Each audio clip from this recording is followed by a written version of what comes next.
พี่ๆน้องๆมาเบิ่งน้ำกันเนาะมื้อนี้ล่ะ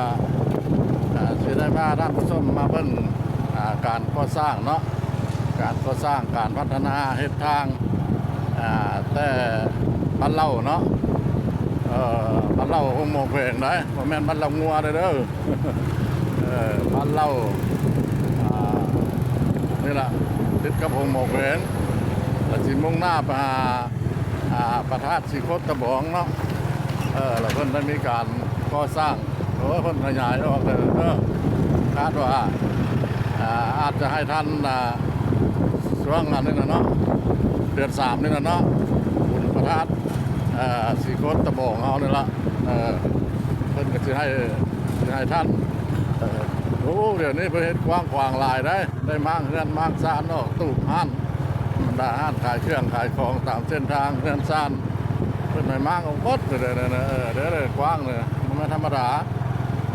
อย่างนั้นเพิ่นเฮ็ดมันประมาณ4 เลนเนาะประมาณ4 เลนกว้างดีก็ทางพ่อบ้านพะเลาะเนี่ยก็เฮ็ดดีสมเชยนะเพิ่นอยู่เนาะเพราะว่าระยะผ่านมาปีใดก็มีการยุ่งยากทางไปพระธาตุสีโคตรตะบองไปงานบุญเลยเนาะรถติดตั้งแต่พี่ล่ะตั้งติดวันเล่าจนฮอดพระธาตุสีโคตรตะบองสิใช้เวลาอยู่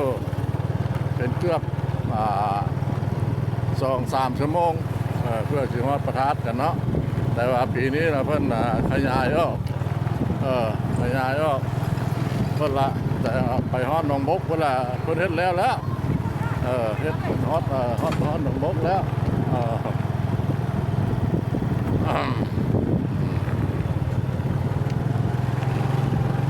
นี่ล่ะฮอดนั่นล่ะเด้อใกล้สิเริ่มเข้าหัวปากสิมังแล้วเด้อใกล้สิเริ่มเข้าหัวปากสิมังมาเบิ่งนำกันท่านผู้ชมปีนี้อาจจะว่าสะดวกสบายเนาะทางไปทางมานั่นคือแม่นสะดวกเพราะว่าผ่านมาล่ะทางอ้อมน่ะมันในรถมันติดบาดน่ะรถติดบ่มีทางไปมันรถอยู่แผงขมวนเฮานี่ก็บ่แม่นธรรมดาเด้เนาะเฮือน3เฮือน4ก็มีมันการขยายตัวเนาะการพัฒนาอยู่แผงขมวนเฮาก็บ่ได้น้อยหน้าไปเนาะเฮ็ดไปเรื่อยๆทำไปเรื่อยๆมาเบิ่งมาเชื่อนำกันเด้อลูกหลานญาติพี่น้องเพื่อนมิตรสหายเนาะผู้อยู่ไกลถ้าบ่ได้ผู้ได้เห็นก็มาเบิ่งคลิปของคนพันปลาเลาะเด้ออันนี้แหละหัวปักสิมังเด้อฮอดหัวปักสิมังฮอดหัวบ้านคนสาวเเพราะละสิมุ่งหน้าไปพระธาตุสีโคตรตะบองพระบ้านพระเลาะสิไปพ้นมีกิจการเนาะมีกิจการจะไปธุระน้อยนึงธุระเป็นธุระส่วนตัวนี่แหละเนาะแล้วก็เลยมาพบเห็นเพิ่นพัฒนาเส้นทางนั่นก็เลยถ่ายทำให้ท่านผู้ชมผู้เห็นเนาะมันเป็นคือจังซี่เด้อเพิ่นเฮ็ดเอาแต่บ้านเล่าห้องหมอแขวงไปถึงคนละพระธาตุสีโคตรตะบองต่อใช้ไปหนองบกแล้วเพิ่นเฮ็ดไปเจาะหนองบกแล้วท่านผู้ชมเพิ่นก็ลงยางแล้วเรียบร้อยสะดวกสบายเพิ่นได้มีการขยายเส้นทางจากเส้นทางอ้อมเพิ่นก็เฮ็ดเป็นเส้นทางกว้างท่านผู้ชมอันนี้รถมาโคเลยว่า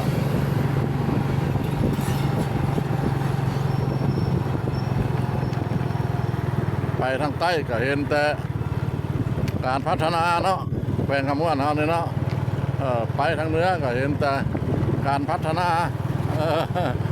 มันฮอดเกณฑ์มาละไปทางเหนือพุ่นก็เป็นต้นทางเลขที่12เด้อท่านผู้ชมเด้อแต่โรงเรียนลักซี่เนาะขึ้นไปหาพุ่นละสายแดนเวียดนาม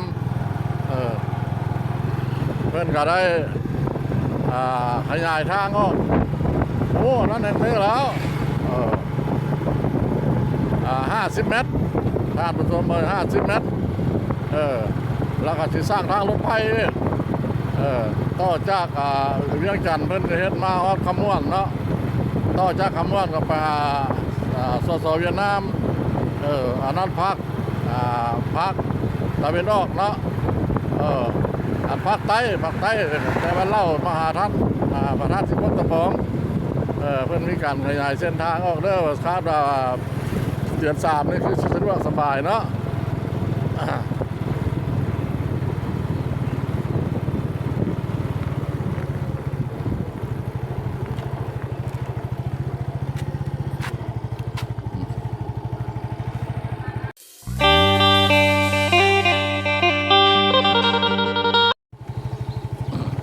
มาต่อกันเลยเนาะท่านผู้ชมเนาะอันนี้ล่ะสีฮอดทัดมันเก้าเลยเด้อสีฮอดพระธาตุสีโคตรตะบองแล้วอันนี้มันเป็นขบวนขวดจักรทั้งบริษัทเพิ่นได้ก็สร้างทางเลยเนาะทางเส้นนี้ล่ะจากคำวันไปหนองบกเนาะกายหนองบกไปกระซ้อนไซสวรรณเขตลงทางลอกเข็มของลงแก้งกระเบาหลักซอสต้องใส่สวรรณเขตเลยเนาะเดี๋ยวนี้เราฮอดพระธาตุสีโคตรตะบองแล้วเด้อเพิ่นขยายเส้นทางขยายเส้นทางตอนหับแค่ตั้งดาวข้าวตั้งไก่เนาะนี่ละตอนหับอย่างบุญพระธาตุสีโคตรตะบองของเฮานี่แหละเนาะ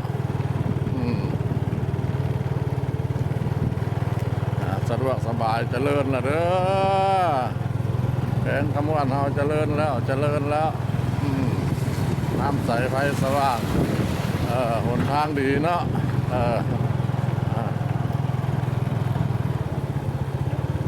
อันนี้แห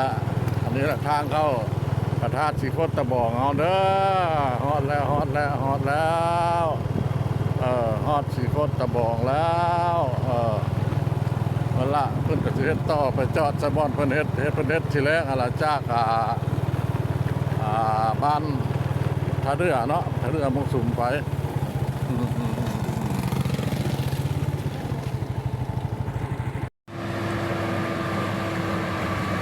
อันนี้ระหว่างกลางพระธาตุสีโคตรตะบองมาเนาะแล้วใครสิฮอดบ้านมงสุมเนาะท่าเรือมงสุมนี่แหละก็คือว่าขบวนรถนี้เพิ่นรถเกิดรถหนังกวาดเพิ่นเด้อนี่เด้อนั่นแหละว่า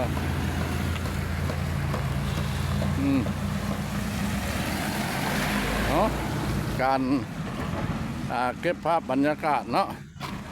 ให้ท่านผู้ชมผู้เห็นเนาะเขื่อนขมวนเฮาเนี่ยกำลังพัฒนาเด้อกำลังพัฒนาก้าวเข้าสู่ความเจริญสบายดีใจว่าได้ทางงามนะสิบุมีกี่พุ่นแล้วเนาะตัวหน้าไปเนาะ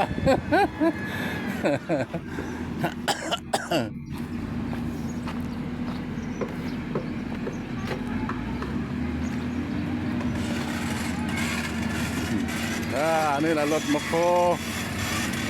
เพิ่นจบดินขุดดินเพิ่นกำลังพัฒนาเนาะใกล้สิฮอดบ้านท่าเรือมงสุมแล้วเด้อเอาการเก็บภาพบรรยากาศเนาะทั้งหมดทั้งมวลสิพอประมาณซ้ำนั้นล่ะจากนี้ไปก็ขออนุญาตนำท่านผู้ชมขอจบคลิปนี้เพียงเท่านี้เนาะผู้น้อยเลยจะให้เลยเด้อท่านให้เลยผู้เฒ่าจับเลยเด้อ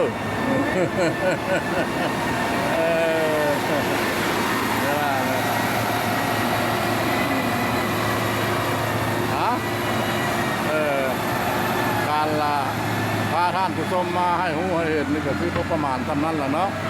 จากนี้ไปแล้วก็ขอคำว่าสบายดีสวัสดี